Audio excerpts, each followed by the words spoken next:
Salut à tous et bienvenue dans cet épisode exceptionnel de Course Épique. Je suis à nouveau à Besançon aujourd'hui. J'ai le plaisir de recevoir Sanguay Sherpa dans cet épisode. Sanguay va nous parler de sa vie. Son parcours de vie il est hautement inspirant, très touchant aussi. Il va aussi nous parler de ses courses épiques. Il a enchaîné ces dernières semaines. Il a fait 4 ultras depuis le début du mois de mai. Donc en 5 semaines, c'est très impressionnant.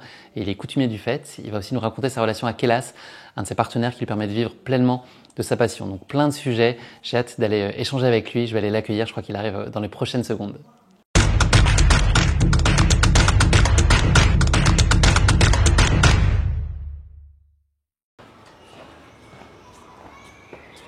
Salut. Salut Guillaume. Ça va? Ça va et toi? Enchanté. Bon, c'était vu à Paris, je sais pas si tu te rappelles.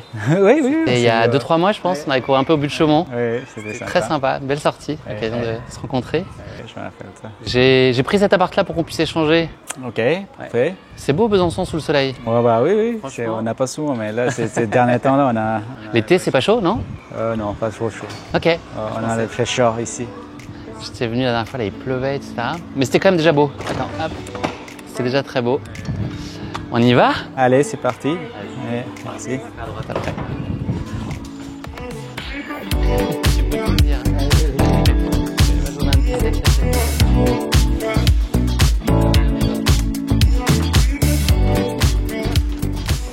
C'est beau, non? Ouais, on va pas être bien? C'est sympa. Au chaud. C'est cosy. Oui. Il est coquet ce petit studio. Je suis très heureux de passer ce moment avec toi en tout cas. Ça va être très chouette. Merci.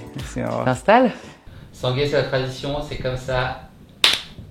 Allez. Bon épisode. Salut Sanguay.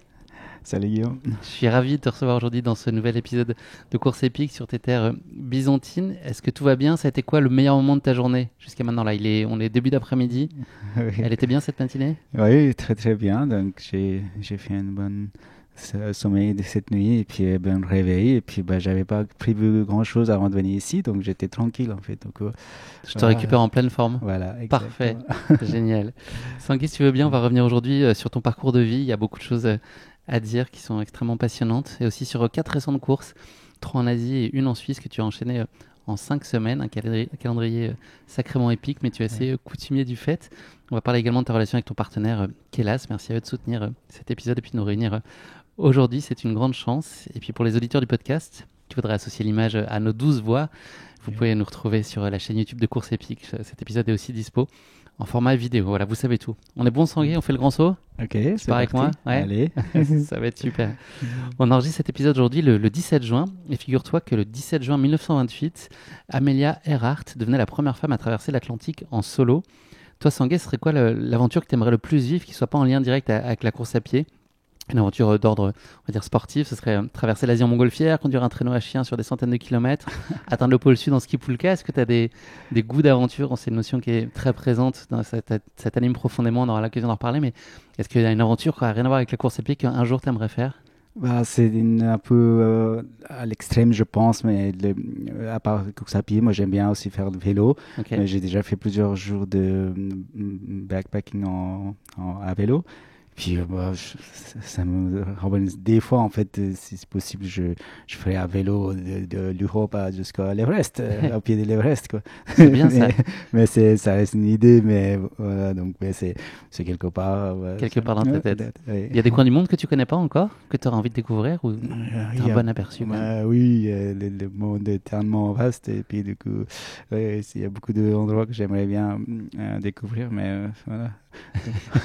On peut pas tout faire. On peut pas tout faire. Sanguay, tu as grandi dans les montagnes de Taplejung, c'est comme ça qu'on prononce? Oui, c'est ça, Taplejung, à l'est de Népal. À l'est du Népal, oui. Avec tes parents, tu avais 5 sœurs. Le contexte quotidien n'était pas toujours très évident. À quoi ressemblait justement votre quotidien? Et puis toi, quelle était ta place dans la fratrie? Tu étais le seul garçon. Voilà. Quel souvenir tu as de votre vie là-bas quand tu étais enfant? C'est une grande famille. Du coup, en réalité, j'avais 6 sœurs et puis une sœur que j'ai pas connue, mais voilà, donc elle était partie en misère. Voilà, donc elle était plus âgée que moi, donc j'ai pas connu en fait. Du coup, mais voilà, donc aujourd'hui, un grand regret de ne pas la connaître, mais voilà, donc 5 sœurs et puis un seul garçon, une famille nombreuse, et puis dans le quotidien, c'est l'agriculture et puis aider les parents pour voilà, faut nourrir toute la famille. Donc. Oui, vous étiez mis à contribution. Toi, tu avais une place particulière dans le petit garçon. C'était un peu le chouchou ou pas? J'ai cru voir ça. Un peu chouchou, oui, on va dire aussi. Donc, en Asie ou comme en Inde, au Népal aussi, c'était le garçon un peu plus important place, on va dire, dans la famille. Donc, c'est pour ça aussi que nombreuses familles, ils avaient beaucoup des enfants parce qu'en attendant, espérant un garçon, il y avait beaucoup de filles. Donc, voilà, donc c'est comme ça aussi que j'ai eu une chance de naître, je pense, en fait, parmi les sœurs. Et puis après, voilà. Donc, ils ont continué après toi en espérant avoir d'autres garçons et ça a été encore des sœurs, encore des filles. Des sœurs, ouais. Oui, mais je suis ravi d'être au milieu de toutes mes sœurs. Et puis, Sanguet, tu parcourais de longues distances à chaque fois pour aller à l'école quand tu étais plus jeune. Est-ce que tu gardes un souvenir marquant de ces trajets? Est-ce que c'était difficile? Est-ce que ça faisait partie de ton quotidien, un rituel et tu pensais plus vraiment? Est-ce que tu as un souvenir particulier de ces moments-là de longue marche? Beaucoup de souvenirs. Presque, je me souviens de presque tous les quotidiens, on va dire.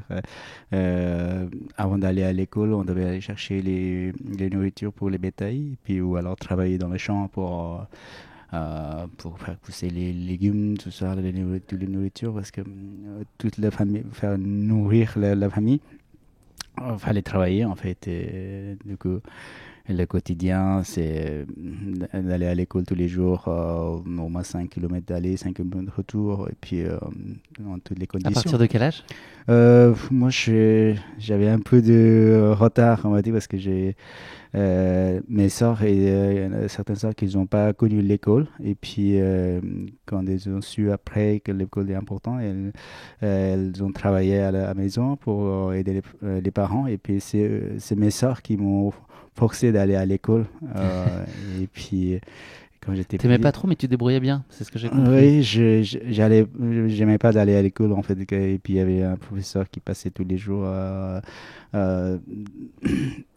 vers la maison en fait pour aller à l'école et puis il voulait aussi me ramener à l'école absolument et c'est donc cette époque-là. Toi tu te cachais, non, c'est ça? Oui, je me cachais et puis il me trouvait toujours. Et puis voilà donc. Des sacrés souvenirs. Dans ce quotidien qui n'était pas toujours très simple, qu'est-ce qui te rendait heureux? Où est-ce que tu allais chercher toi ton bonheur? C'était dans ton imaginaire ou est-ce qu'il y avait des choses dans ton quotidien aussi que tu arrivais, toi qui te procuraient de la satisfaction et de la joie? Beaucoup d'imagination, mais aussi d'aller traîner avec les copains en fait, à la maison un peu. Essaye je montais toujours en fait et on essaye au lieu d'aller travailler, mais je vais aller jouer le ballon en fait avec les copains et puis il n'y avait pas de télé, il n'y avait pas de portable, rien du tout, mais voilà, donc après c'était c'était traîner avec les copains en fait, c'était le plus, mais la plupart du temps c'était rester seul ou voilà, travailler. Tu as ces deux côtés à la fois solitaire et à la fois sociable, même encore aujourd'hui, c'est ça? Oui, et les solitudes, c'était les plus grandes. Des moments difficiles, on va dire, avec les bétails dans les montagnes. Est-ce que le sport avait une place importante? Là, tu disais dans les choses qui te faisaient du bien, les copains.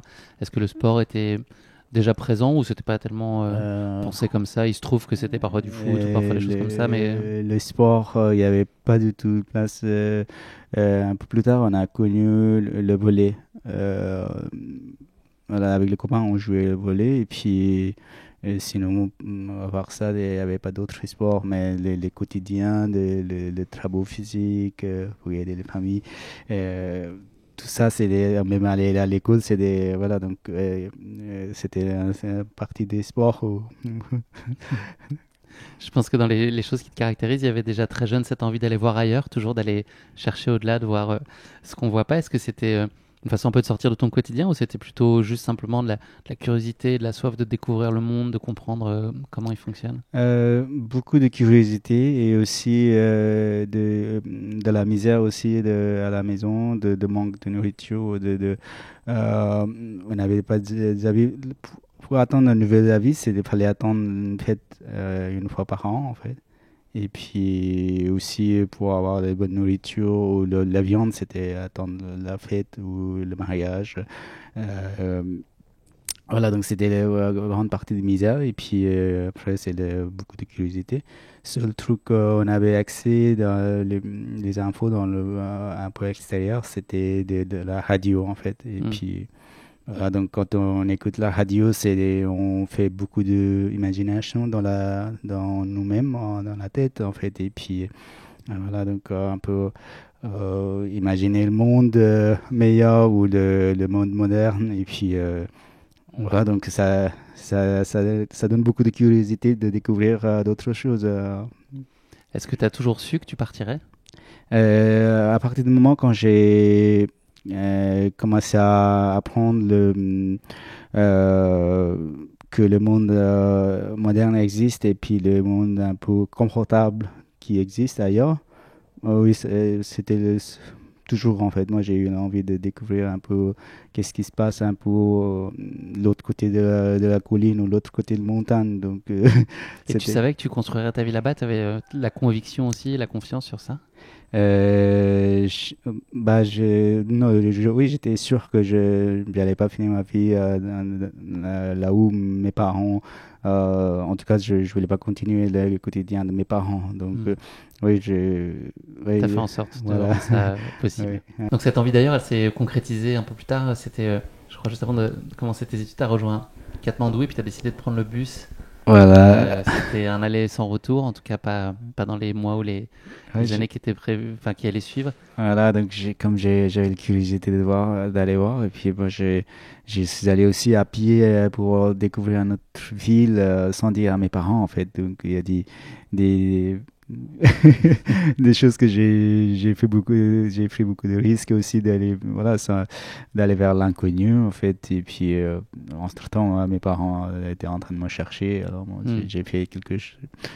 Et t'aurais dit non, c'est ça, c'est pour ça que tu voulais pas leur en parler. Voilà, exactement, c'est pour ça que j'étais parti sans leur dire en fait, et puis c'était un peu idiot de ma part, mais voilà, quelque chose. T'étais porté par cette conviction là plus que la tristesse de les laisser, t'avais plus envie d'écrire ta vie là-bas et te dire que c'était ton avenir. Voilà, exactement. Et puis oui, c'est comme ça aussi que voilà, donc c'était le seul moyen aussi de sortir de mon quotidien aussi. Et puis voilà, donc même sans dire à mes parents, moi je leur ai montré que moi j'allais m'envoler un peu plus tard.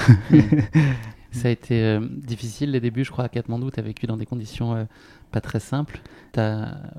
Oui, c'était même pour arriver à Katmandou, c'était manque d'argent aussi. J'avais pas pour payer les voyages, mais j'ai beaucoup dormi aussi derrière le camion en attendant de quelqu'un qui me ramène gratuitement, ou alors passer derrière le camion avec les marchandises, tout ça. Et puis voilà, donc j'ai eu la chance d'arriver jusqu'au Katmandou.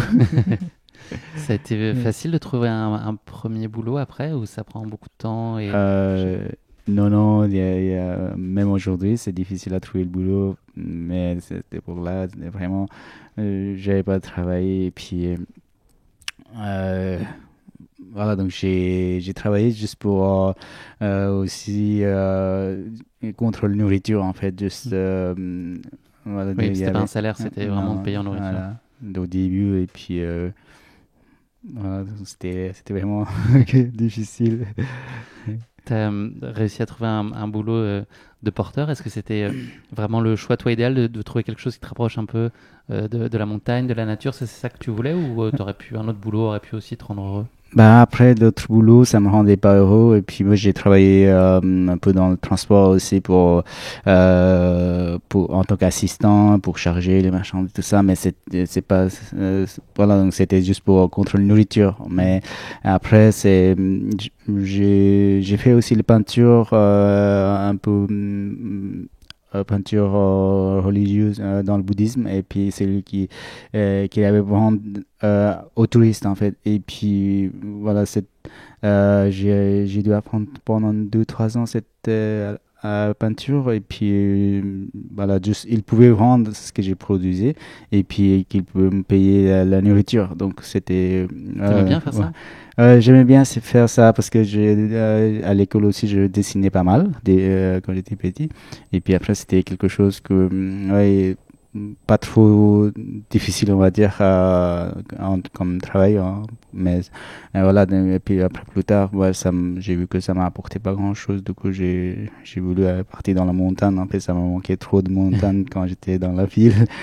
Tu as une expérience qui a été assez périlleuse d'ailleurs, je crois, sur un trek, vous alliez sur un 6000, je crois, à 6000 mètres. Ouais.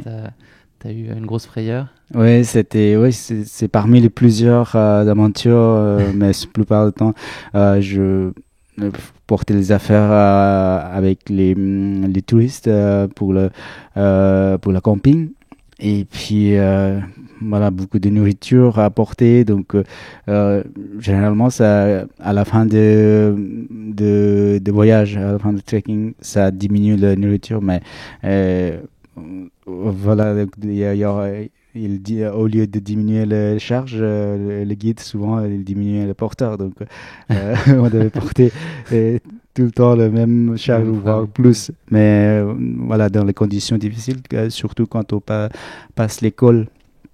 La plupart du temps, c'était très tôt le matin. Et puis, parce que l'après-midi, il fait un mauvais temps. Du coup, pour passer l'école, on devait passer très tôt le matin. Et puis, pas des équipements, en fait, juste avec les sandales. Et puis, meilleurs avis que j'avais eu, c'était polaire, en fait. Et puis, quand il neige, quand il y a beaucoup de vent avec la neige, donc ça gelait tout. Et puis, voilà. Tu te sentais en danger, là, dans ce moment-là, beaucoup?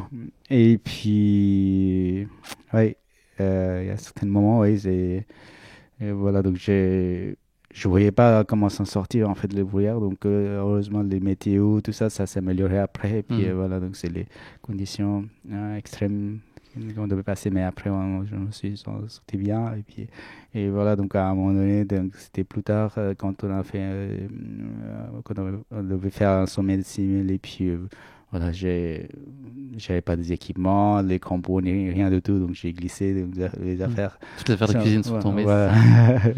Et puis. Et toi, t'aurais pu mourir, c'est ce que j'ai. Ouais, c'était un accident assez grave en fait aujourd'hui, quand je pense. Sur le coup, moi, j'étais content et puis j'avais oublié en fait cette aventure. Mais là, aujourd'hui, quand je visualise toutes les circonstances, c'était un peu, ça peut être dramatique pour moi aussi. Mais voilà, donc je suis heureux. On est content que tu sois là, sur ce canapé, on est bien.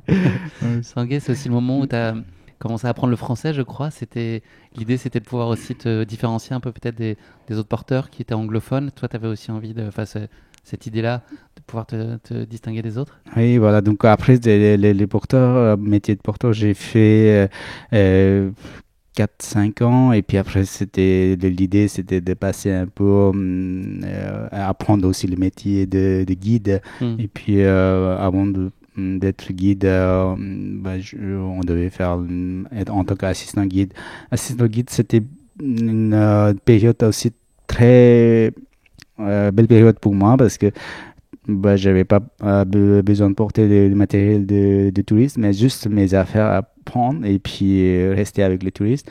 Et puis en cas de besoin, s'il y a des malades parmi les touristes, je devais rester ou faire demi-tour avec les touristes, descendre un peu bas. Et puis voilà, donc cette métier était juste aider le guide et puis pour que le séjour, le voyage déroule bien. Et puis, donc c'était le confortable métier. Et puis après, voilà, donc, petit à petit, voilà, j'ai appris l'anglais et puis j'ai passé le diplôme de guide de là-bas. Et puis voilà, il y a beaucoup d'anglophones en tant que guide et puis moi je voulais être un petit peu différent en fait pour avoir un peu plus d'opportunités. Donc j'ai commencé à apprendre la langue française. En fait. À l'Alliance française. À l'Alliance française. Et puis oui, voilà, donc, avec le tourisme, je veux toujours un peu sympathiser. Et puis comment ça se passe à l'étranger. Et puis, ils sont devenus des amis maintenant. En fait, à Paris, un couple Guy Hardy. Et puis voilà, et donc c'est lui qui m'a payé mon premier étude à l'Alliance française en fait, parce que j'avais pas de moyens. En tant que porteur, tu gagnes rien parce que tu travailles pendant 3-4 mois dans la saison et puis le reste de saison, il faut vivre avec ça. Et puis, j'avais pas mes moyens de payer les études. Et puis, voilà, donc j'étais en contact avec eux. Et puis, ils étaient heureux de me payer mes études à l'Alliance française. Et puis, voilà, donc c'est pour ça aussi que j'étais venu en France pour... tu pouvais espérer à ce moment-là aller en France, c'était un rêve aussi derrière ça, apprendre le français. Tu disais que peut-être ça te permettrait de partir un jour? Bah, après, c'était l'opportunité en France ou ailleurs, en fait, un peu de trouver un boulot ou de changer de vie et puis un peu d'aller voir comment ça se passe, qu'est-ce qui se passe ailleurs, en fait. C'était pas forcément le rêve de venir en France, mais tous l'effort que j'ai fait, c'était, voilà, donc c'était plus côté mon intérêt, dans la culture française qui m'a ramené là. Tu es arrivé à Besançon en 2007, si je dis pas de bêtises. Oui, c'est ça. Qu'est-ce qui t'a... j'imagine qu'il n'y a aucun repère, il n'y a rien qui ressemble à ce que tu peux connaître. Qu'est-ce qui t'a surpris le plus de façon positive et puis peut-être la chose qui a été aussi la plus déstabilisante là, dans les débuts? Bah, c'était... un peu plus difficile, c'était la nourriture en fait, parce que oui, quand on change le pays un jour au lendemain, donc c'était quelque chose, la nourriture que tu n'as pas l'habitude, mais après, les paysages, la ville, tout ça, je regardais un petit peu sur la télé ou l'Internet, j'avais l'accès un peu à Internet et puis je regardais des infos et puis je voyais comment ça ressemble, mais après, c'est le goût, la nourriture, tout ça, c'était le plus difficile, mais après, voilà, on s'habituait. On s'habitue vite. C'est pas assez piquant, non? C'est pas assez piquant, oui. T'as perdu l'habitude. Et c'est à ce moment-là aussi que t'as découvert le trail. Ça a été très rapide après ton arrivée que t'as commencé à goûter à la course à pied? Je suis arrivé en 2007 et puis après c'était...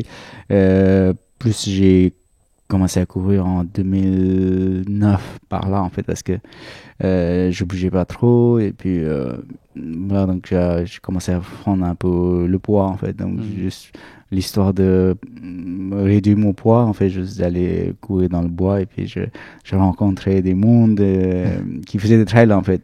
Et puis ça c'est une découverte pour toi à ce moment-là? Grande découverte. Et puis après j'ai eu la chance de travailler, mon premier emploi était aussi à Decathlon pour travailler à Decathlon.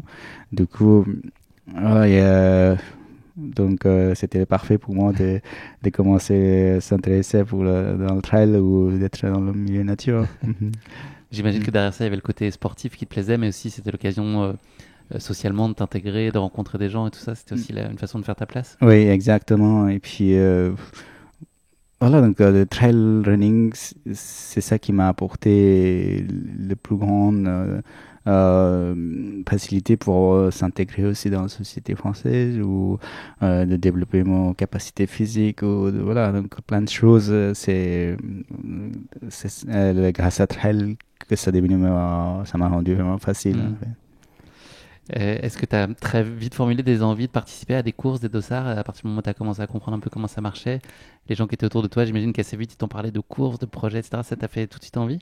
Oui, c'était quelque chose de vraiment nouveau et puis un peu motivant, beaucoup plus à côté découverte et puis aussi de performer aussi. Et puis voilà, j'ai première trail que j'ai fait, c'était 45 km déjà. Et puis, beau morceau pour commencer déjà. Oui, pour commencer, c'était, oui, je me rappelle, j'avais le crampe partout. Et puis, mais après, c'est tu sais plus ce que c'est les crampes aujourd'hui.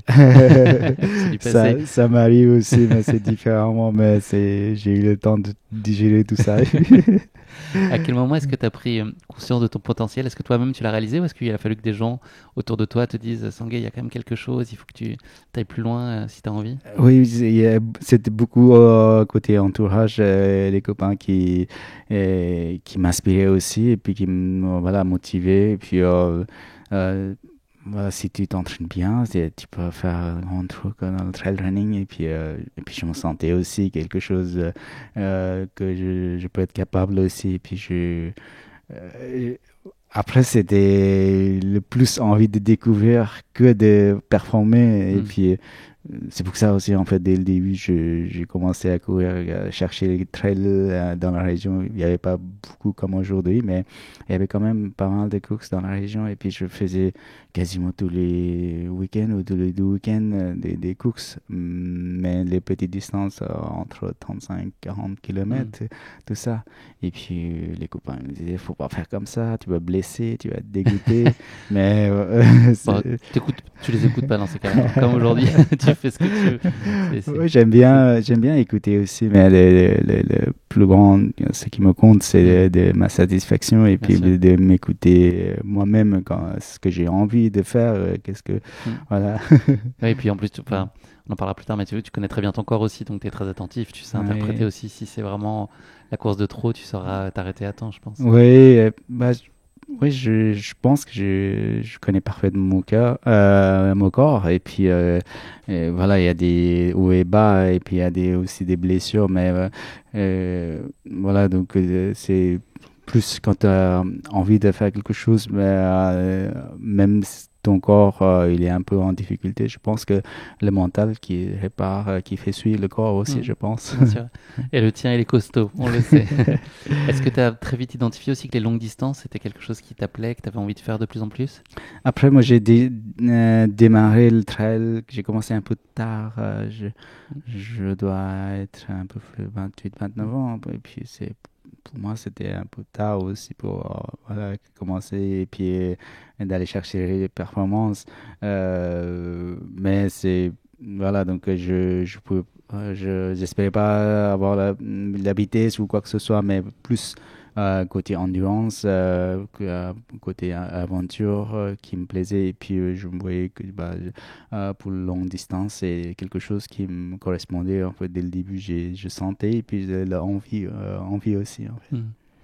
Tu as une approche qui est très libre de ta pratique. Tu vis sans contrainte, tu n'as pas envie d'un cadre rigide. Est-ce que tu peux nous dire d'où vient cette manière de faire? Est-ce que c'est une façon de garder ton indépendance? Est-ce que ça puise un peu plus loin dans ton histoire personnelle aussi? Est-ce que ça va aller chercher des choses qui sont profondément en toi? Cette envie de vivre les choses pour toi telles que tu les sens en te faisant confiance?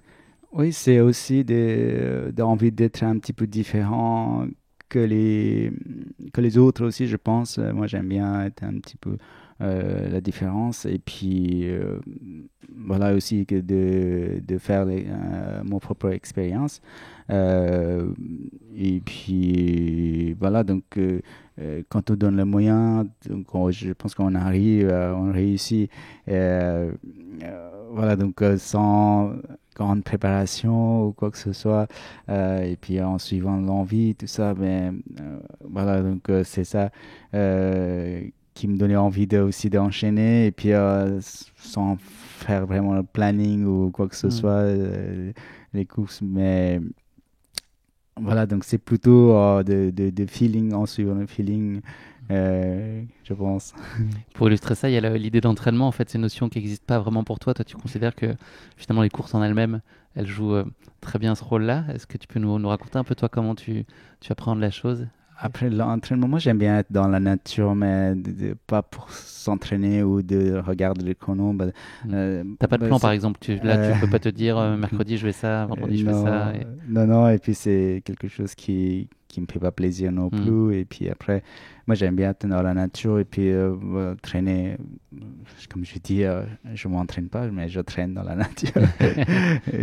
et puis oui, voilà. Et puis après, je enchaîne pas mal de courses et puis certaines courses qui fait aussi que ça fait entraînement. Par exemple, pendant l'entraînement, je sais très bien que je peux pas donner 100%, mais pendant la course, moi, je peux donner le meilleur de moi-même et puis d'aller chercher vraiment mon limite. Donc, voilà, donc je pense que c'est ça qui est une grande partie de l'entraînement aussi. Donc, les courses elles-mêmes restent, pour moi, c'est le meilleur entraînement. Oui, parce que c'est un supplément de motivation.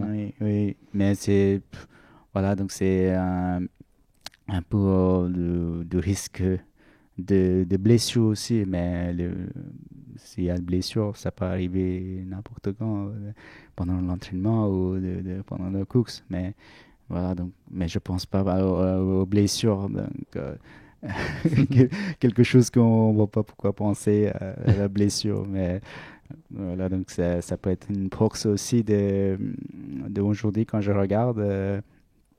J'ai eu quelques blessures, mais les blessures, moi, j'ai pas vraiment soigné. Mais j'ai. Voilà, donc après, quand tu donnes à fond avec le mental, je pense que le corps, c'est une grande machine qui euh, répare petit à petit. Moi, j'ai beaucoup d'exemples aussi. C'est un petit peu peut-être contre la science, un peu ce qui sont voilà, dans la logique, mais voilà, mon expérience me dit aujourd'hui que vraiment, moi, j'ai vraiment Oui, tu peux faire. exemple de mon expérience que on peut préparer les quelques Il n'y a pas programmes d'effet alimentaires. négatif Voilà. ouais, sur tes blessures. Mm. Est-ce que cet appétit pour la course là qui est très fort, on l'a compris, est-ce que parfois quand même tu te dis allez Sanguet, l'année prochaine t'en fais un peu moins et puis si oui, combien de temps ça dure? Combien de temps t'arrives à te faire croire que tu vas en faire moins? Après, oui, oui, chaque année, oui, j'essaie de aussi me structurer avec les plans, mais je fais le planning de course, mais ça reste au moment. Mais après, c'est le planning, ça détruit, en fait, déforme tous les sens parce que au fur et à mesure, je rajoute des courses ou j'annule ou s'il y a de nouvelles opportunités, bah, voilà, je change. Mais voilà, donc, je me rappelle beaucoup de monde qui, un peu, je sais pas si c'est expert dans le trail, mais il dit, bon, Sanguet, il va faire peut-être cette année, mais l'année prochaine, on n'entendra plus, il sera blessé, ça. Et puis, ça fait 10 ans qu'ils disent ça, non? Oui, ça fait 10 ans qu'ils disent ça. Et puis, il y en a certaines aussi disaient ouvertement, bon, maintenant, il faut trouver un remplacement de Sanguet à Besançon ou dans le Fort-Trail. Tout ça. Et puis, voilà, donc, quand j'entends tout ça, donc, moi, ça me donne un peu rage. Et puis, de toujours continuer aussi, de me montrer que moi, je suis toujours là. Et puis, voilà, pour l'instant, ça dure. Et puis, c'est un grand Ça plaisir. dure bien, ouais, c'est clair. Est-ce que je me trompe en disant que tu as à la fois l'esprit de compétition, c'est-à-dire quand tu es sur le ligne de départ, tu as quand même envie d'aller chercher un résultat, mais il y a aussi cet esprit d'aventure, tu vois, de ne pas penser que tu fais une course en fait, mais plutôt que tu vas vivre une aventure. Est-ce que les deux, ça fait bien ensemble, à la fois chercher un résultat et puis en même temps être aussi là pour chercher simplement du plaisir, se retrouver soi-même, etc. Est-ce que tu arrives à bien faire opérer les deux ensemble? Alors, je pense que je suis un grand compétiteur. En fait, j'aime bien aller chercher le résultat. J'aime bien donner le moyen aussi. C'est grâce à ça que aujourd'hui, j'ai un bon sponsor aussi qui me suit à Besançon, Fort-Trail, qui donne tout pour me soutenir. J'ai des partenaires locaux comme Citroën Besançon ou d'autres. Kélas aussi. Kélas, voilà. Donc, c'est une grande aventure aussi avec Kélas. Donc, c'est grâce à ce résultat, grâce à cette envie d'aller chercher et puis donner le meilleur de moi-même qui m'a amené aujourd'hui. Mais voilà, il n'y a pas que ça en fait. Mais si je cherchais que des résultats ou de performer, de gagner le course, moi j'aurais structuré peut-être certaines courses et puis ne pas m'épuiser tout le temps dans la saison. Mais moi je suis en 2023, j'ai fait une expérience de courir quasiment que des ultras en fait, plus de 100 Une km. vingtaine, hein, c'est ça, cette année-là? Oui, C'est une année merveilleuse, tu l'as dit, 2023, je me souviens. Oui, j'ai fait, c'était 10 ultras en 11 semaines, je crois. Il y a un seul week-end que j'ai loupé, je sais pas pourquoi en fait. Mais c'était une super expérience de faire ça parce que c'est aussi grâce à mon envie de faire mon expérience. Dès que j'ai commencé le trail, j'ai enchaîné grande petite distance. Voilà, donc c'est à la découverte. Mais aussi, voilà, donc c'est à côté performance et aussi d'aller, voilà, donc vivre une aventure. Mais voilà, donc c'est mélange de les deux, mais plus côté aventure. Moi, voilà, donc s'il y a des courses qui me plaisent, moi je fais tous les week-ends et puis. Aussi, j'ai eu la chance d'avoir un bel résultat quasiment toujours en top 10. Et puis, il y en a même des courses ou de faire des podiums. C'était, voilà, Mais quand tu finis 27e, t'es pas là, t'es pas en colère, tu peux si la course a été belle. Ah non, non, non, non, pas du tout en colère, mais quand je prends le départ, je sais pourquoi je suis là, pourquoi j'ai décidé de courir tous les week-ends. Donc, il n'y a pas vraiment de déception. Ou alors, aussi, je vais courir tous les week-ends si je peux. Puis après, demain, si je suis blessé, moi, j'aurais aucun regret. J'aurais tout fait comme j'ai envie. Et puis, aussi de jongler, de contenter de quelques podiums ou de victoires qui me, voilà, qui me suivent les sponsors aussi derrière. Donc, c'est important. Donc, tu as une capacité à aller quand même très loin, je pense, dans la douleur. Il y a Patrice Hennequin dans le documentaire La Une vie de défi de Valentin Orange, pardon, dans lequel on l'entend en parler. Est-ce que tu as le sentiment que tu as une capacité hors du commun de résistance à la douleur, et est-ce que c'est hérité aussi de toi, ton parcours personnel, et tu remets un peu en perspective aussi la douleur de l'instant par rapport à des douleurs plus profondes? Alors, je ne sais pas si on peut dire que j'ai hérité, mais la douleur ou la souffrance de quotidien mon enfance, c'est ça qui me forge aussi aujourd'hui, je pense. Oui, c'est vrai que certaines fois, moi, je me rappelle au début quand j'ai fait le course, par exemple, échappée belle, au 20e kilomètre, je m'entends le cheville première fois.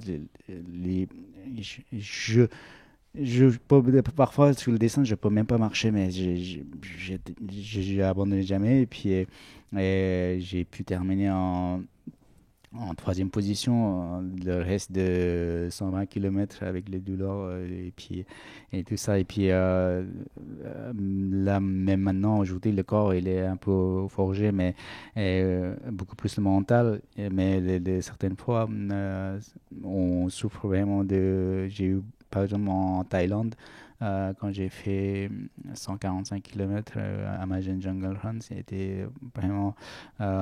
j'ai eu beaucoup de ampoules et puis quasiment tous les ongles qui étaient partis. En fait, voilà, mais après, c'est le mental qui tient et puis et que...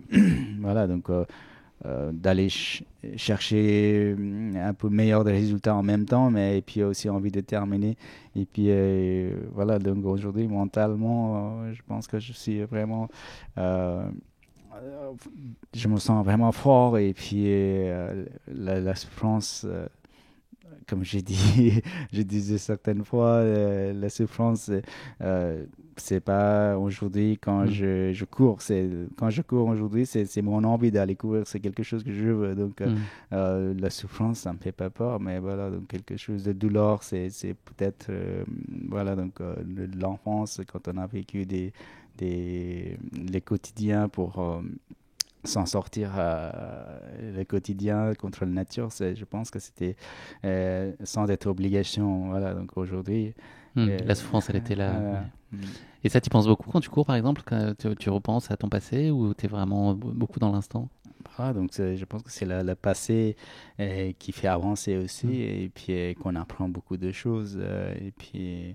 Et voilà, c'est sûr, le passé qui est toujours ça revient, et puis c'est ça, le passé qui nous aide aussi de devenir de plus proches, je pense. Ouais.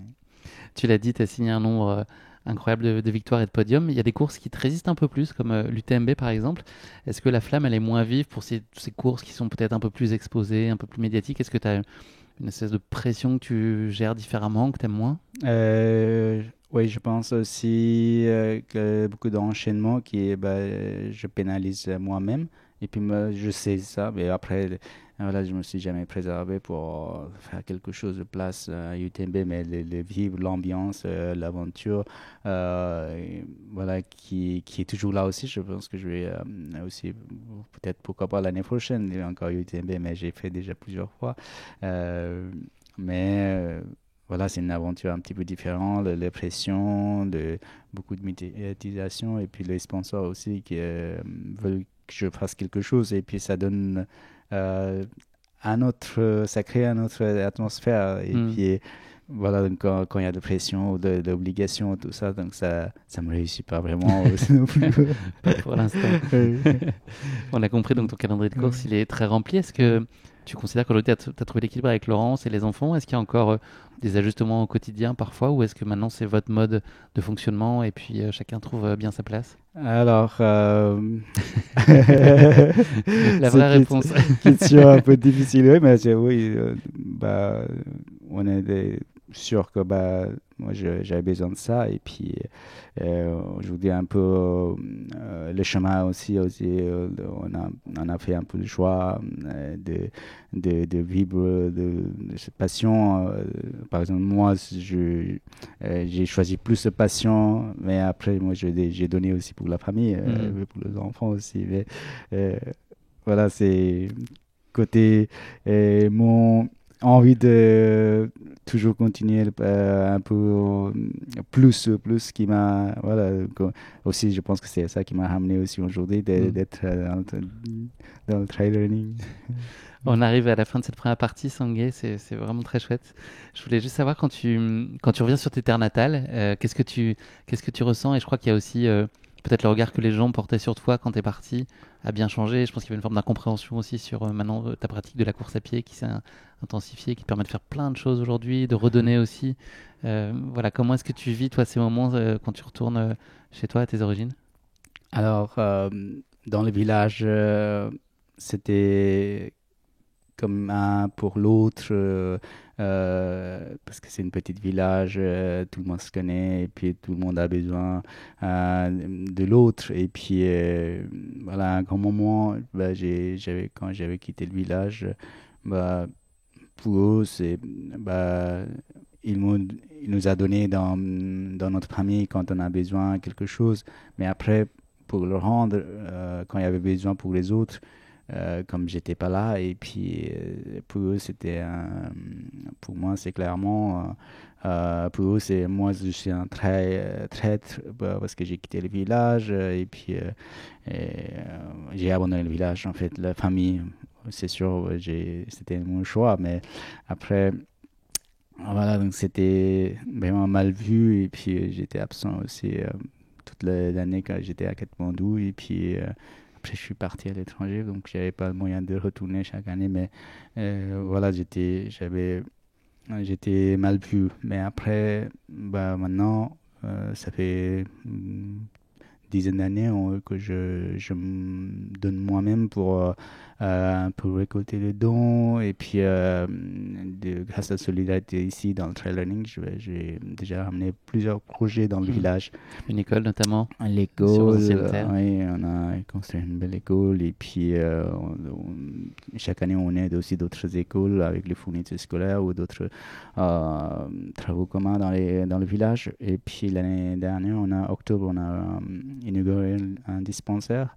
Et puis voilà, donc c'était le moyen de les rendre le monnaie aussi. Et puis voilà, donc aujourd'hui la vision, ça a changé. Et puis le projet ou deux grands projets qui a ouvert aussi beaucoup d'esprit pour dans le village, en fait, pour être solidaire pour les autres, ou si dans le village il y a certaines personnes qui ont de grands moyens, mais ils n'avaient pas voilà, donc, esprit de partager ou d'aider les autres. Mais après ce projet-là, il y a beaucoup de monde qui se sont rendus compte qu'on peut donner quand même, voilà, pour les autres, et puis d'être solidaire. Et puis voilà, donc ça a ouvert l'esprit pour les autres. Donc ça, c'est quelque chose, un grand changement. Et puis aujourd'hui, beaucoup d'autres gens de village qui sollicitent aussi d'avoir un peu d'aide dans leur village aussi pour les autres, l'école ou quoi que ce soit. Mais voilà, on ne peut pas faire tout, mais on continue toujours de les aider si on peut. Ça a créé des envies de faire de la course à pied là-bas? Est-ce qu'ils s'intéressent un peu plus au sujet? Maintenant, ça développe beaucoup de trail running aussi au Népal, et puis aussi des athlètes qui sont voilà, donc il y a des athlètes aussi forment, et puis mais surtout il y a pas vraiment beaucoup de moyens, mais Et quand même, il y a beaucoup d'ambition et puis l'atmosphère qui change et puis les gens sont vraiment s'intéressent pour les trails. Merci beaucoup Sanguet. On va passer à notre rubrique du questionnaire de Proust. J'ai 3 questions, elles sont pas faciles, alors sens-toi bien à l'aise si t'as pas la réponse, c'est tout à fait possible. La première d'entre elles, la plus belle chose qu'une personne ait faite pour toi sans s'en rendre compte. Alors, je sais pas si je peux dire la plus belle chose, mais c'était quelque chose aussi, je peux dire belle chose, mais c'est grâce à ça que je suis là. C'était ma maman qui est, comme j'étais seul garçon dans la famille, ma maman, elle voulait que je me marie et puis continuer à prendre le relais à la maison, les affaires de la maison. Et puis voilà, donc elle avait déjà s'arrangé le mariage, en fait, sans me rendre compte. Et puis, euh, voilà, je ne sais pas si je peux dire c'est une plus belle chose, mais voilà, donc c'est grâce à cette maman, elle a commencé à s'arranger le mariage, que voilà, donc j'ai été obligé de quitter le village aussi, de la famille, parce que sinon elle allait me marier, un mariage arrangé. Du coup, voilà, donc après j'ai quitté le village en fait, et puis que c'est ça qui m'a ramené aussi jusque-là, de toutes mes réussites ou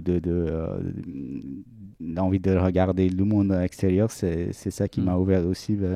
Voilà, donc je prends pour une plus belle chose. Ouais, je pense que c'est mais voilà. Ça a beaucoup, beaucoup d'impact en tout cas dans ta vie. Voilà. Ouais, effectivement. Le moment précis où tu as su que ta vie ne serait plus jamais la même. Bah, C'est le départ à Katmandou. Voilà, donc après, c'est quand j'ai ma détermination et puis quand j'ai passé beaucoup de misère aussi et puis que quand j'avais envie de m'en sortir, bah, je pense que c'est que je pense que c'est ça le moment que j'ai, voilà, donc j'ai, voilà, ça Qui a changé ta vie. Dernière question, Sangué, pour toi. La plus grande croyance ou certitude que tu as changée au fil des années? D'être moi-même et puis écouter moi-même et puis essayer de faire le mieux possible, je pense. Parfait. Merci beaucoup. Je voudrais qu'on parle d'un partenaire d'importance pour toi qui est à tes côtés depuis 2021, qui permet de vivre aussi pleinement ta passion. C'est la marque de vêtements et d'équipements outdoor Kelas, qui a notamment développé la gamme de trail Fuga. Comment est-ce qu'elle s'est passée, votre rencontre? Est-ce que tu te souviens? Alors, j'ai toujours à la recherche de meilleurs équipements possibles parce que aussi j'ai eu la chance de gagner quelques courses et puis j'avais la chance d'avoir des équipements avec différents équipementiers, mais jamais avec un équipement complet, équipementier complet comme Kelas il avait. Et puis voilà, j'ai couru avec beaucoup de différentes marques et puis toujours envie de un peu découvrir aussi d'autres marques. Et puis, il y avait un copain espagnol qui travaillait en Chine et puis il jouait, il courait. On avait un peu fait le même résultat, mais il avait un super bel équipementier, Kelas en fait. Et puis j'ai demandé à lui, Comment t'as fait? est-ce que tu as le contact? Il m'a filé le contact. Puis j'ai envoyé à tous mes résultats et puis ce que j'avais envie de faire, tout ça, les plannings, tout ça. Et puis voilà, ils m'ont pris en fait. Et puis voilà, c'est comme ça que ça a commencé l'aventure. Et puis j'ai signé tout de suite pour 3 ans. Et puis voilà, donc cette année j'ai signé pour. C'est reparti. C'est parti. C'est reparti pour un tour. Voilà. En quoi vous vous ressemblez? Tu penses qu'Hélas c'est toi là, maintenant que vous vous connaissez bien, etc. Est-ce que c'est en termes sur les valeurs, sur la philosophie, est-ce qu'il y a des choses sur lesquelles vous êtes parfaitement alignés? Je pense que c'est la montagne en fait. Qu'elle c'est une marque de montagne, d'aventure, et puis mon envie, et puis l'envie d'être à la nature, et puis voilà. Donc c'est le plus grand point commun, je pense, et puis voilà, donc on se ressemble beaucoup. Qu'est-ce que eux ils t'apportent aujourd'hui? Toi, qu'est-ce que tu as envie d'apporter aussi? Apporter un peu meilleur de moi-même et puis et de aussi inspirer la montagne ou l'aventure et puis d'être dans la nature, je pense que c'est la plus grande ressource aujourd'hui de ressourcer, d'être si on peut échapper de la ville ou de bruit ou c'est un grand bien-être ou de ressourcer. Donc je pense que c'est si je peux inspirer à quelqu'un de partir du quotidien et puis défouler un petit peu et puis de continuer la vie avec la grande ressource, je pense que c'est ce que j'ai envie d'inspirer aussi les gens d'être voilà donc choisir un grand bien-être dans la vie, c'est voilà, donc, d'être dans la nature, de faire l'effort et puis être qui peut apporter grand chose. Est-ce que vous travaillez ensemble sur ton calendrier de course? Est-ce que tu les consultes ou est-ce que c'est toi qui élabore en totale autonomie et puis tu t'en reparles avec eux ou pas comme ça? Oui, j'ai la chance d'avoir l'autonomie complète, mais après je dois donner quel cours je vais faire en fait en grosso modo. Mais ils savent très bien que je vais changer les plannings au fur et à mesure, mais voilà, on a une grande adaptation avec ça en fait et puis des fois, ils me proposent aussi des courses. Ils sont partenaires de pas mal de courses, d'ailleurs, Swiss Canyon Trail dont on va parler tout à l'heure. Ouais. Il y a beaucoup de courses maintenant, ils ont envie de s'implanter en Europe et puis voilà, donc il y a la place ici même voilà, donc, en Europe et puis il soutient aussi beaucoup d'athlètes un peu partout, donner des opportunités à tout le monde et puis pour les organisateurs ou pour des coureurs, des aventuriers. Donc, c'est une grande marque qui ont un équipementier complet, en fait. Et puis, ils ont voilà, j'ai jamais vu une marque qui a autant d'innovation et puis des ambitions et puis des qualités, en fait. Et puis, ils ont de technologie et puis voilà, donc c'est une marque chinoise, mais ils ont tout, en fait, de développer en grande vitesse et puis offrir une qualité de telle grandeur. C'est aujourd'hui. Je suis vraiment ravi d'être partie de faire partie de l'aventure. Ouais. Ouais. Quelle relation tu as avec les autres athlètes du team? Alors j'ai pas beaucoup de moi, je suis assez solitaire, on va dire, mais voilà, donc on rencontre parfois sur les courses on a une ou deux fois par an, on a un camp d'entraînement avec tous les athlètes comme on a eu au mois de mars en Italie. En 5 terres et puis voilà et puis après ça permet de rencontrer ou de échanger mieux et puis il y en a avec certains athlètes voilà on a plus d'échanges Joaquin Lopez on le voit dans ton documentaire là, qui a fini 3e de l'UTMB l'année dernière, vous avez une relation en particulier, un lien particulier? Oui, c'est une grande histoire aussi avec lui. On avait commencé avec l'équipementier WA en fait et puis voilà, donc par contre lui il est vraiment rigoureux, il fait pas comme moi, mais on a démarré ensemble et puis là aujourd'hui de lui voir un peu comme il a progressé et puis voilà donc avoir une bonne relation avec lui et puis d'autres copains aussi de certaines de teams, c'est voilà, donc ça donne envie et puis voilà, donc tout le monde se soutient. Et pendant toute l'année, vous avez un peu des points de passage, des échanges avec Hellas ou avec les athlètes? C'est une relation qui est suivie? C'est assez suivi en fait. Maintenant avec les technologies, on a un groupe sur WhatsApp aussi et puis on échange tous les athlètes qui font le résultat ou de quelles courses participer ou on échange des informations sur les belles courses aussi à l'avenir. Et puis voilà, on est quasiment connecté tout le monde, mais voilà, après c'est voilà, chacun choisit leur course et puis leur planning, mais on arrive à se rencontrer une ou deux fois par an par exemple. Maintenant il y a Fouga Mountain Club France qui est en train de développer aussi avec plein de coureurs jeunes qui sont voilà, motivés. Et puis là, on a fait le week-end dernier en Alsace un camp d'entraînement. C'était génial en fait de trouver tout le monde.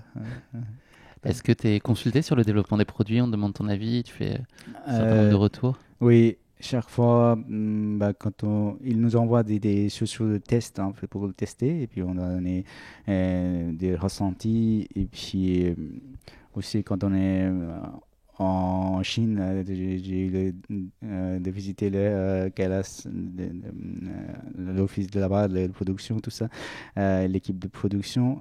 Je suis passé 2 fois, mais c'était une grande journée.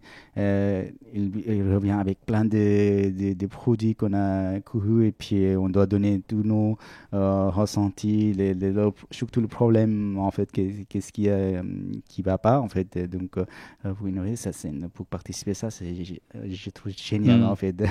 Et puis donner notre avis et puis pour le développement, c'est moi, voilà, donc j'ai eu quelques chances et puis chaque fois on passe là-bas, c'est des grandes journées dans les développements. On travaille, je me sens travailler pour la qualité ou pour améliorer les choses.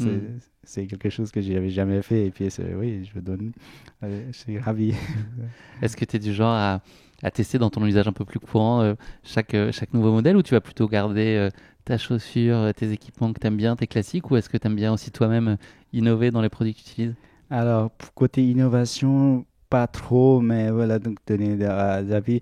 Et puis moi, j'aime bien une chaussure qui m'adapte, de garder quelques années, mais ils ont parfois des chaussures que ça me va parfaitement, qui sont pas là l'année prochaine en fait, parce que il y a tellement d'innovations, ils ont envie, et ils créent chaque année des différents modèles et puis avec plus de confort, mais voilà, les matériels pour s'adapter, il faut un peu de temps et puis voilà, donc cette côté-là, j'ai un peu de difficulté avec certaines nouvelles modèles. Ouais. T'as pas le choix.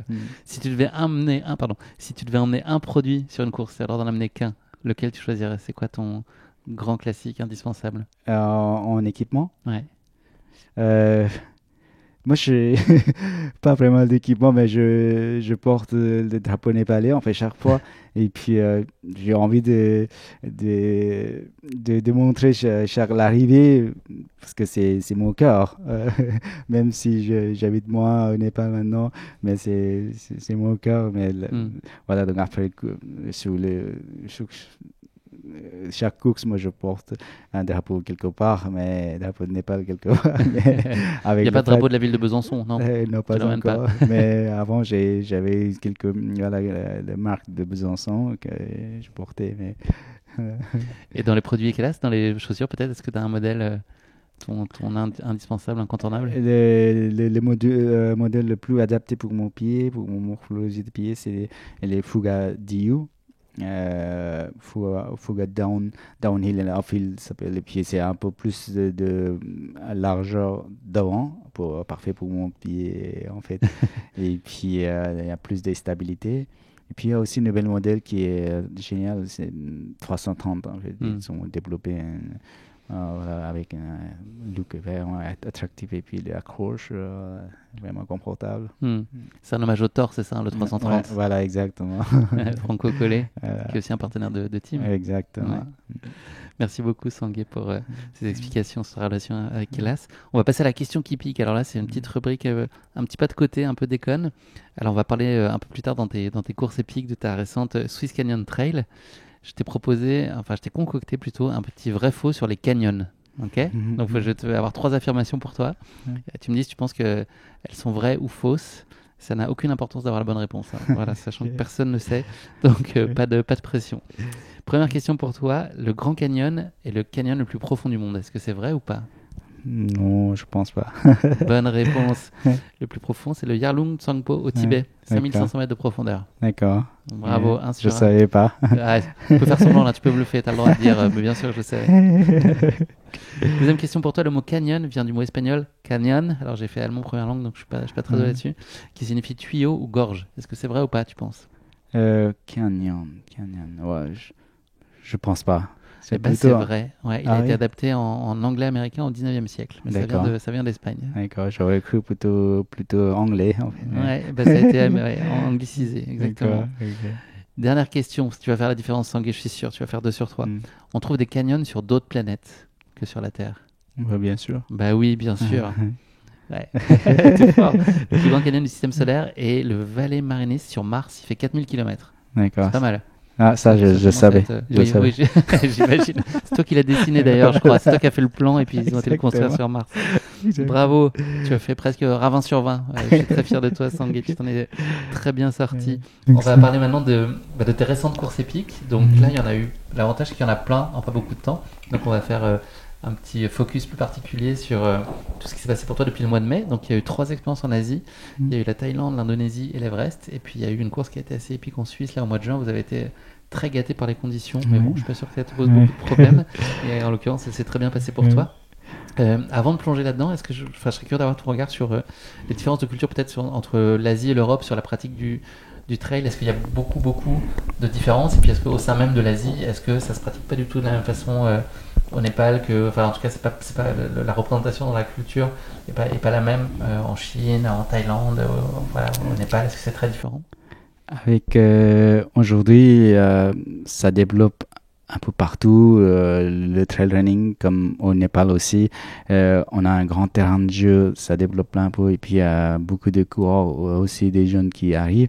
Et puis en général en Asie, maintenant, quand je me compare ici et puis en Asie, je trouve vraiment l'atmosphère en Asie, c'est beaucoup plus enthousiastique. Et puis, il y a plus de monde sur les sentiers, il y a plus maintenant, oui. Okay. Et puis aussi parce que avec l'arrivée de UTMB un peu en Asie, et puis qu'ils ont une grande rêve de faire le UTMB, et même si maintenant il c'est un petit peu moins de popularité, mais en Asie ça devient une folie en fait. Tout le monde veut faire le UTMB en fait. Et puis des courses et puis qui sont vraiment remplies tout le temps. Et puis aussi il déploie beaucoup de moyens. Par exemple en Chine et puis en Thaïlande, certaines courses, c'est le départ et l'arrivée, c'est l'ambiance, c'est vraiment des grands concerts de stars, de chanteurs, quelque chose comme ça, avec les lumières, les moyens qu'ils déploient, c'est vraiment incroyable. Et puis les gens sont vraiment, les coureurs sont vraiment plus en plus nombreux à pratiquer, et puis les sentiers sont totalement différents. Moi, je dirais beaucoup plus aventurier, parce qu'en Europe, même dans la montagne, on a un grand chemin de randonnée entretenu, beaucoup plus sécurisé. Mais en Asie, des fois, il y a des endroits vraiment difficiles techniques, ou un peu même voire dangereux, des endroits il fait passer du monde de folie certaines fois en fait. Et puis certains endroits on passe seulement une fois pendant la course, je pense, parce que c'est jamais pratiqué les sentiers et tout ça. Et puis donc c'est plus l'aventure quand même. Plus l'aventure, plus de jungle, et puis la humidité, le terrain c'est totalement différent. Et puis voilà. Et les gens qui pratiquent, est-ce que tu vois des différences avec l'Europe? Est-ce que c'est pareil, il y a beaucoup d'âge? Est-ce que c'est certaines catégories professionnelles qui sont plus aisées peut-être que d'autres? Plus des jeunes générations qui sont voilà, ils sont pleines dedans, et puis ça développe beaucoup. Et puis les athlètes aussi, les performances, ça remonte aussi maintenant vraiment d'importance. Et la place des femmes, est-ce qu'on voit beaucoup de femmes sur les beaucoup de femmes. Surtout côté de Thaïlande et puis Malaisie, c'est le nombre de femmes qui pratiquent. Même sur des formats longs, on les voit habituellement un petit peu. Il y en a beaucoup. Oui, beaucoup, quand même. Surtout l'aventurier côté Chine ou même Singapour, il y en a beaucoup de femmes qui sont sur les grandes distances. Oui.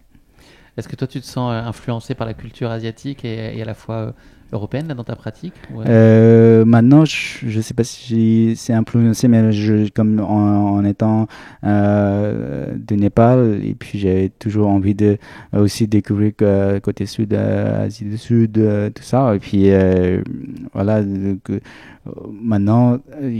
Voilà, donc j'ai aussi une place importante dans la trail running community en Asie. Par exemple, récemment, j'ai fait le Rinzani.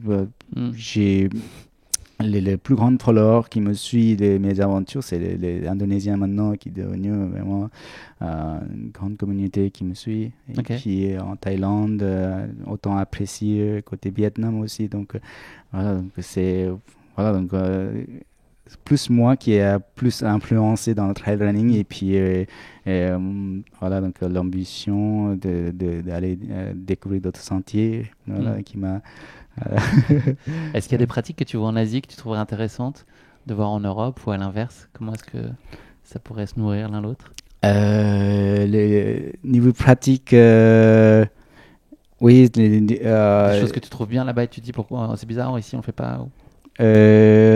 Par exemple, il y a en Indonésie, en Jakarta, en fait, il y a chaque dimanche matin, le grand boulevard de plein de centre-ville, il ferme pendant 3 heures pour les voitures. Et puis, il y a milliers de gens qui viennent courir, en fait. Il s'appelle Car Free Day. Tous les dimanches? Tous les dimanches matin. Okay. C'est impressionnant. Et puis... et il y a tout le monde, tous les âges? Tous les âges, tout le monde qui vient pour le bien-être, en fait. C'est une impression d'être sur un marathon de New York.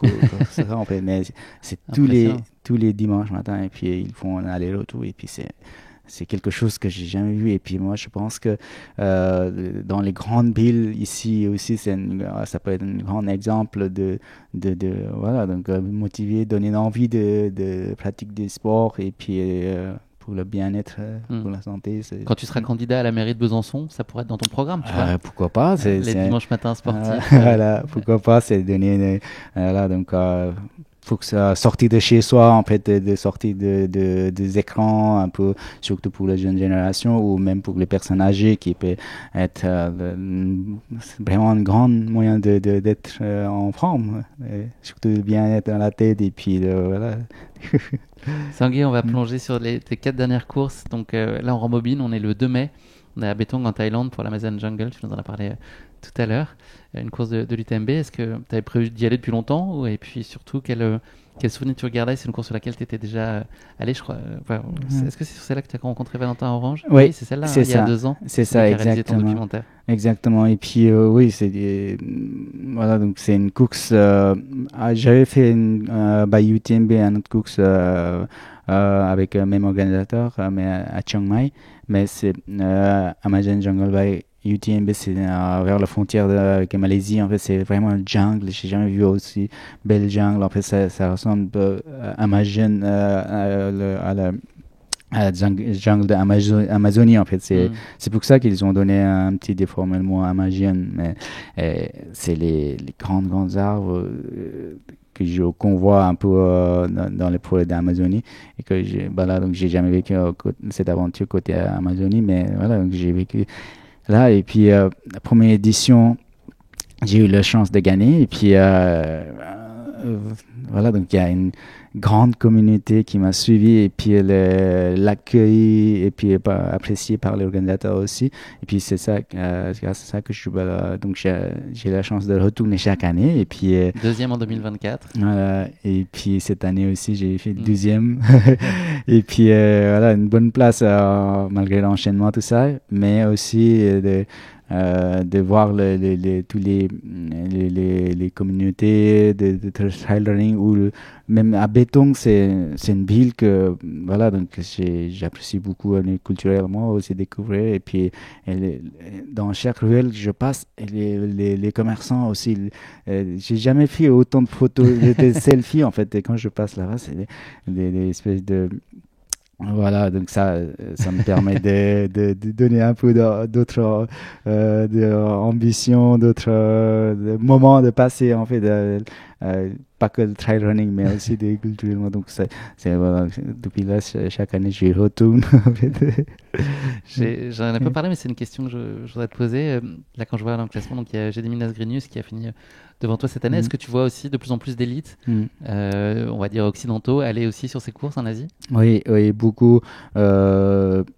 Oui, pareil, l'année dernière, c'était aussi, je me suis retrouvé avec Jerry Minas, en fait, il avait gagné, et puis j'ai fait deuxième, puis c'était l'année dernière que j'ai eu le galère d'avoir autant d'ampoules sous les, puis j'ai perdu tous les ongles, tout ça, puis presque mes courses, j'ai fait avec le mental, en fait, et puis aussi terminé en deuxième position et puis plus en plus d'athlètes de haut niveau qui arrivent et puis l'année dernière voilà donc j'étais en train de me faire rattraper par le troisième et puis avec le mental en fait avec puis tout détruit j'ai pu conserver ma place en fait et puis c'est Thaïlande c'est d'Amagen ça reste quand même des souvenirs de belles souvenirs d'avoir gagné et puis d'avoir autant d'apprécier et aussi d'avoir autant de souffrance et puis de me dépasser en fait d'aller chercher au-delà de presque mes limites on va dire. Est-ce qu'une course comme celle-là, donc c'est 113 km, je ne l'ai pas dit, est-ce que tu récupères très vite? Est-ce qu'on peut imaginer que le lendemain tu puisses courir ou quasiment? Les grandes distances de 100 miles de course, après moi j'ai la capacité de récupération que j'ai développé en fait par mon propre expérience et puis j'ai toujours essayé de regarder en fait comment je peux récupérer vite et puis après tous ces efforts et puis tu mets des choses en place en particulier? Pas vraiment mais de boire pas mal d'hydratation en fait après la course et puis aussi le vélo qui est je trouve génial. Moi je fais pas régulièrement, mais la plupart du temps, moi je pense après l'effort, après la course, pour récupérer, c'est un excellent moyen. Et puis moi j'arrive à récupérer au bout de 4-5 jours, je suis presque de nouveau à pouvoir faire 100 miles. D'après mon expérience de 2023, c'était pareil en fait. Je fais rien pendant 4 jours et puis après si j'ai les courses le week-end d'après je regarde en fait comment je vais sentir le niveau de récupération tout ça on fait de courir pas longtemps mais quelques 30-40 minutes qui est déjà tu sais comment tu vas faire tu vas pouvoir enchaîner tout ça mais oui en général moi je récupère assez vite en fait. Sangué, deux semaines plus tard, il y avait un gros morceau, là tu nous en as parlé très rapidement tout à l'heure, la Rinjani 100. C'est en Indonésie, ça c'est une course qui est redoutable. Il y a eu 6 finishers, je crois, l'année dernière sur le format 100 miles.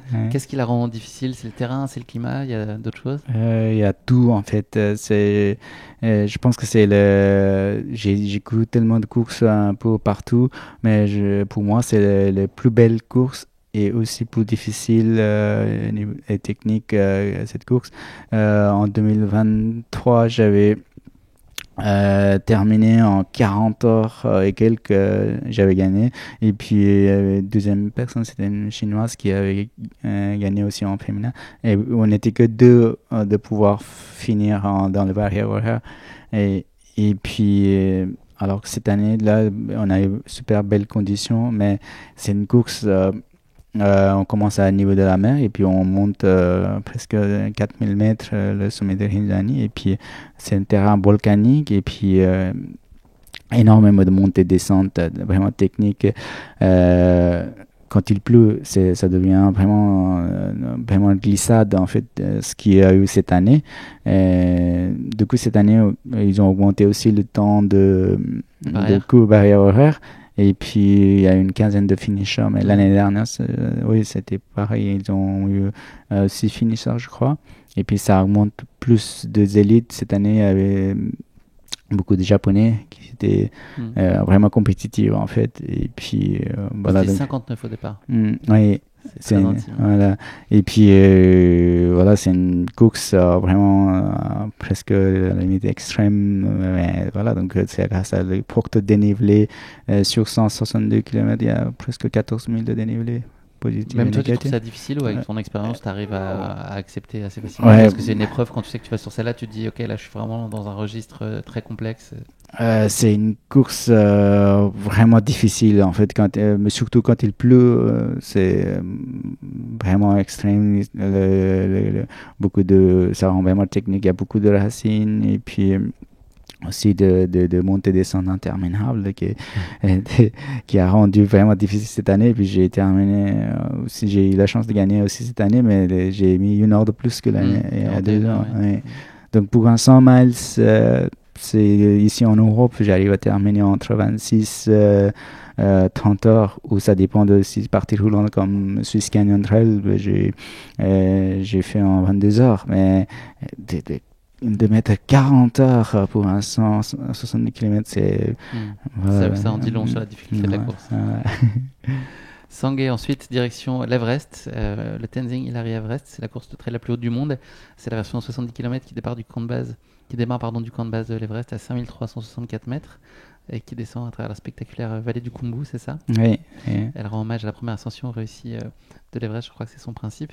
Qu'est-ce qui la rend unique à ses yeux? Est-ce que au-delà du sportif, je crois qu'il y a toute une dimension spirituelle aussi qui te parle beaucoup. Oui, alors c'est une course, c'est pas une grande distance, le plus grande c'est 70, et puis le plus populaire c'est 42, mais même pour 42 c'est en haute altitude, s'adapter avec moins d'oxygène, et puis dans l'altitude c'était vraiment quelque chose de particulier pour moi. Tu souffres de l'altitude?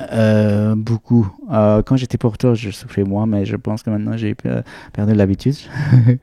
Et puis surtout au niveau de la respiration, j'en avais déjà fait cette course en 2014, mais j'ai pas pris le temps de s'acclimater. En fait, je suis arrivé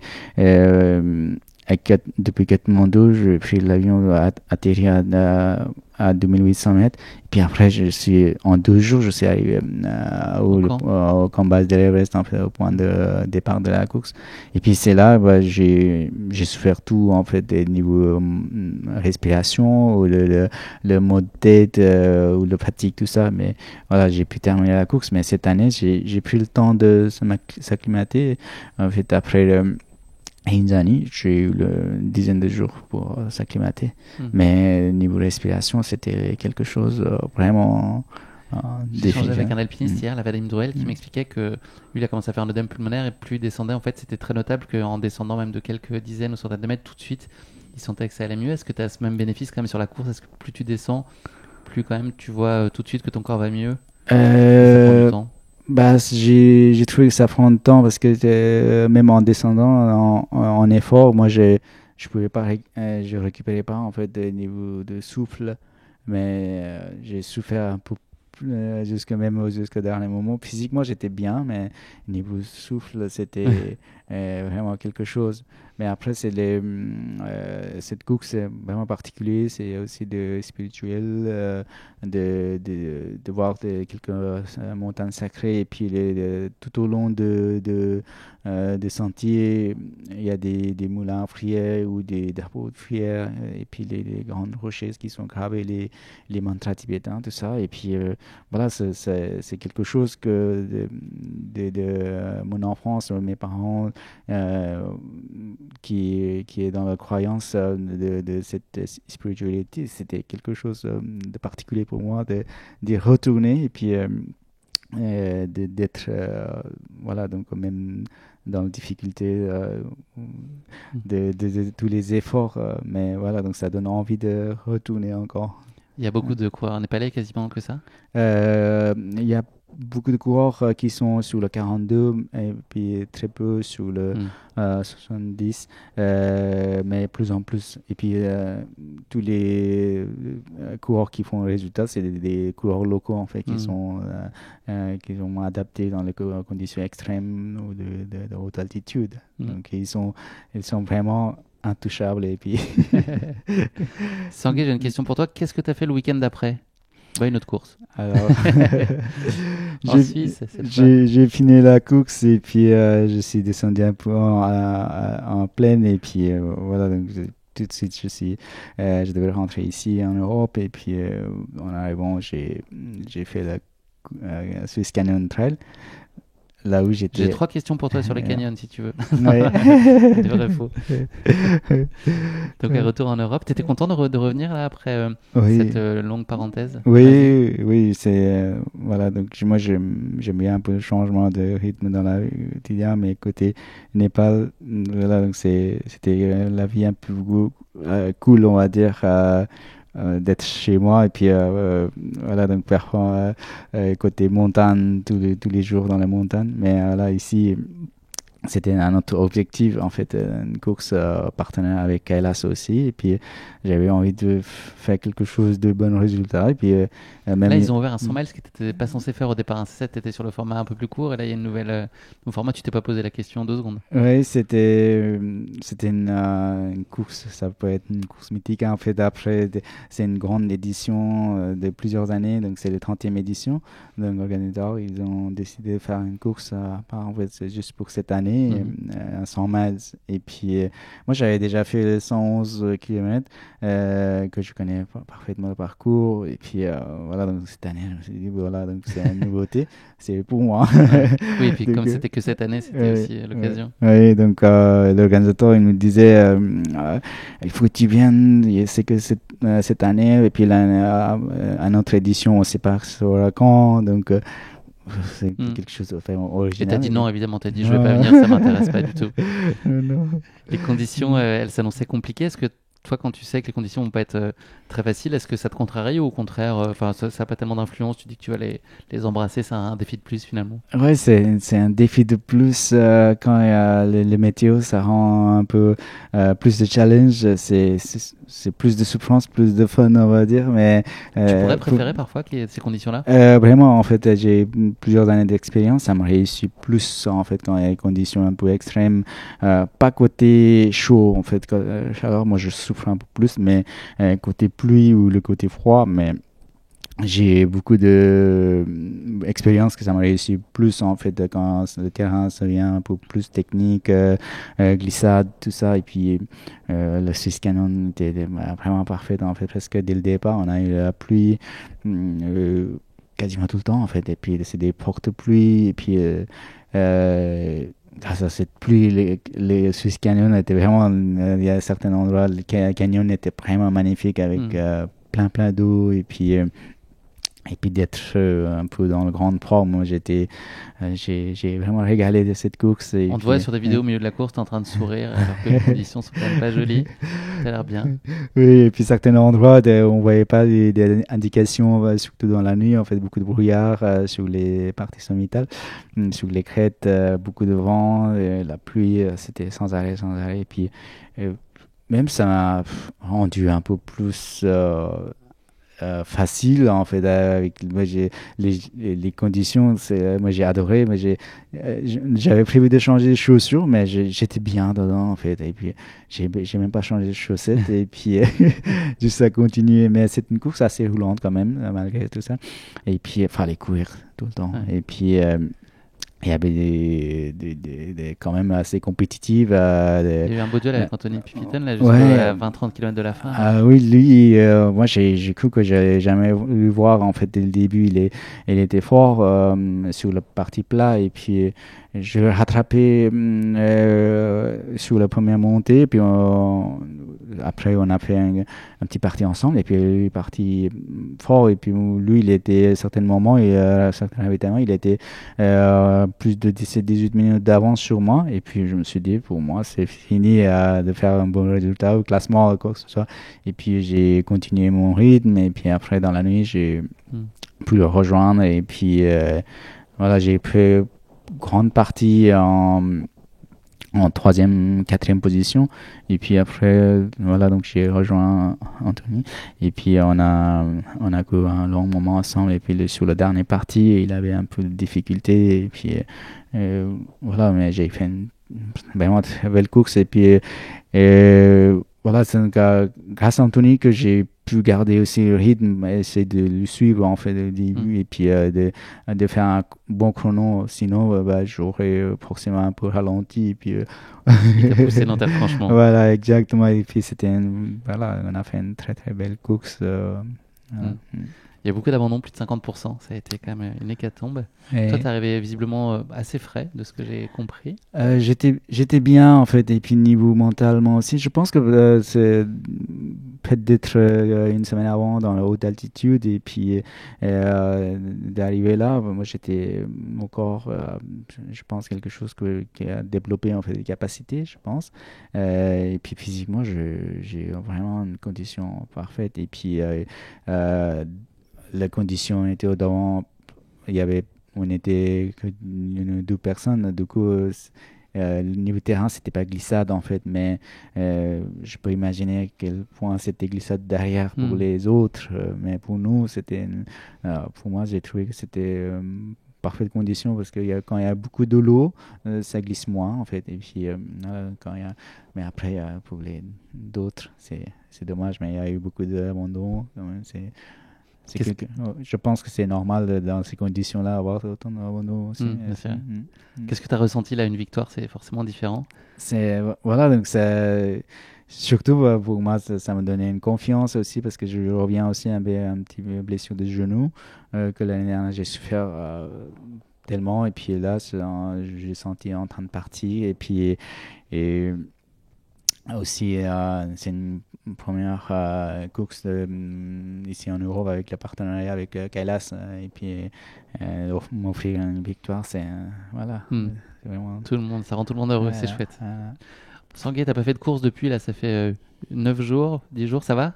T'as pas des palpitations, tu travailles pas la nuit en sueur? Non, ça va, mais là, je sens qu'au niveau récupération, c'est t'as besoin? Je vais me reposer, mais là, en ce moment, je mange, je dors et puis je bois. Faire la fête aussi un petit peu. C'est important, t'as pas renoncé à ça, c'est important aussi pour toi, ce que j'ai déjà entendu. Sanguet, tu me l'as dit tout à l'heure, mais c'était pas avec le micro à la main, on était dehors. C'est quoi la suite de ta saison? Je crois que tu as rendez-vous du côté du Mont Blanc et de Chamonix à la fin du mois de juin. Est-ce que tu peux juste donner à nos auditeurs un aperçu des choses que tu connais en tout cas pour la fin de l'année? En fait, je voulais faire la Barredo en Italie, UTMB aussi, et puis cette année, les Kailas aussi sont partenaires. Je voulais faire, et puis moi je connais l'organisateur, et puis j'ai fait plusieurs années en fait, et puis j'avais la possibilité de prendre une décision un peu au dernier moment, et puis j'avais toujours eu le dos ça, et puis cette année j'avais déjà envoyé le message, j'aimerais bien aussi revenir cette année.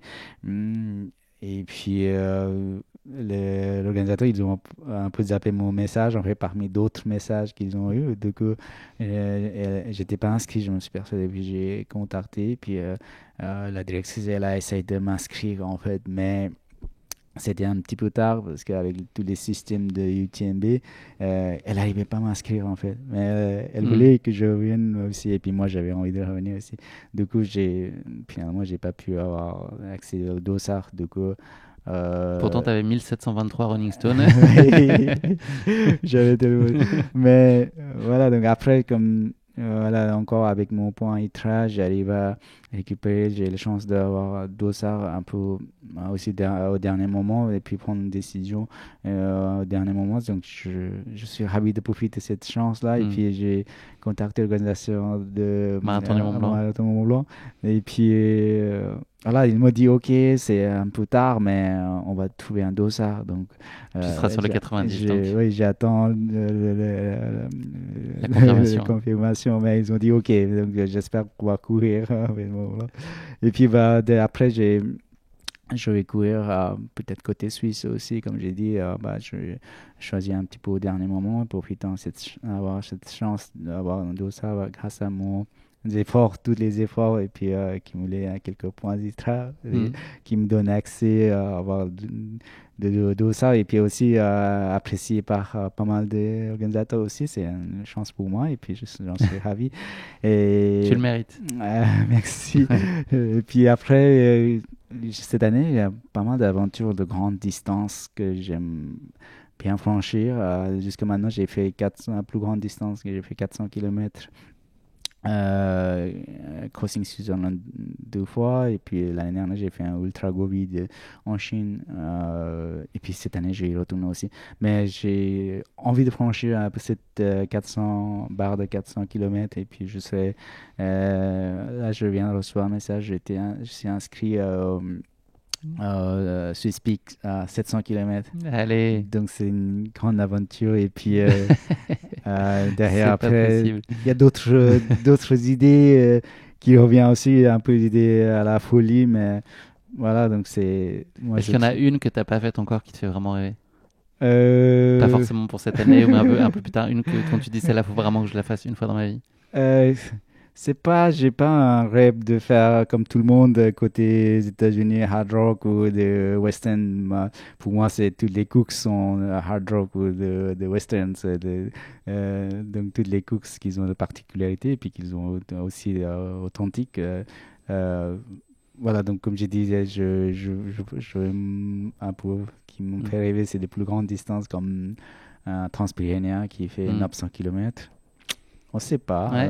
Il y a un canyon, si tu veux, sur Mars qui fait 4000 km. Si tu veux aller faire une course là-bas, on peut peut-être arranger le déplacement. Là, je vais déjà bosser un peu niveau technologie, mais, voilà. Mais c'est possible. Je vais déjà franchir les 900 km. Oui, pourquoi pas. C'est déjà bien.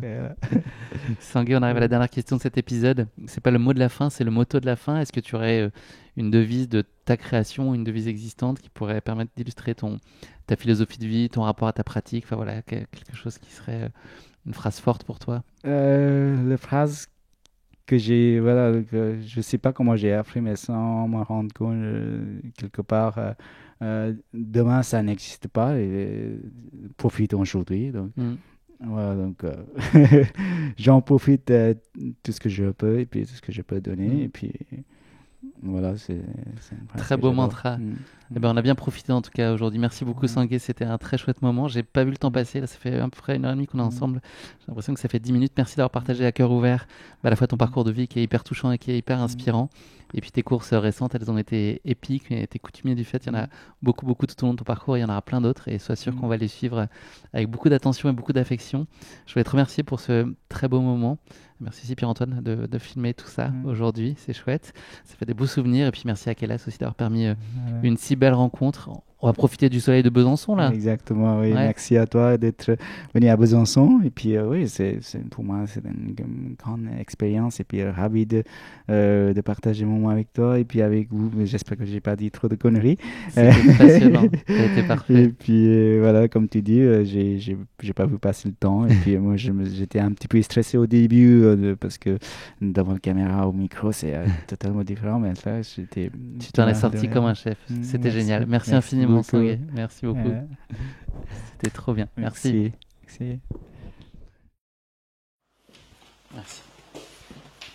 Bon, c'était super. C'est partir comme ça. Merci beaucoup. Attends, est-ce que tu peux quand même montrer le sac? Toutes ces signatures là, c'est impressionnant là. Moi, je t'ai mis amitié épique. Ok, bon, tu t'en souviendras, je suis là. Il y en a combien là? 200? Ouais, puis c'est pas fini encore, je vais encore collectionner, puis exposer quelque part plus tard. En fait. Dans le musée Sangué Sherpa à Besançon, bientôt, ouverture 2026. Et ça, c'est toutes tes participations? Oui, la plupart de mes participations. Lavaredo, 100 miles 2023. Voilà, ok. T'as des trails d'effort aussi ou pas dans ta collection? Trails d'effort, ils ne donnaient pas de. Ils donnent pas? Non. Okay. Mais j'en ai fait quelques années avant, en fait. Mais... Ça fait un petit moment que je n'ai pas fait ici aussi. Trop court. Voilà. Vas-y. Non, mais c'est parce qu'il y a d'autres opportunités aussi de courir. Bien sûr. Bon bah, merci Sangué, merci pour ce moment, c'était trop bien. Ouais, merci, et puis bon retour. Et puis, la prochaine fois, on fait une interview de 3h, 1h30, c'est trop court. Oui. C'est partant? Parfait, ok. Merci pour ton temps, c'était vraiment chouette d'avoir ton histoire. Merci à toi. Et plein de belles courses cet été? Oui, merci. Amuse-toi bien. J'espère qu'on se croisera. Ouais, j'en suis sûr. Et merci puis, pour tout. Bon voyage à Western. Ouais, ça va être bien. Ouais, ça va être super. Salut Sangué. Merci. À bientôt. À bientôt.